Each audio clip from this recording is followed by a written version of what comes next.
इंज कोई इंसाफ नहीं कर सकिया जिवें रब करदा इंसाफ। इंज कोई इंसाफ नहीं कर सकिया जिवें रब करदा इंसाफ। ओदे अंदर ईमान दी कदरी नहीं जेड़ा नहीं करदा इतराफ।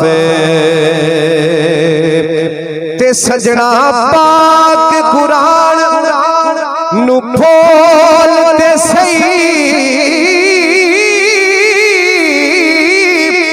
विच हुक्म आया साफे रब आखिया ओनू माफ करे सा ओ जिन्नू यार करे सी माफे।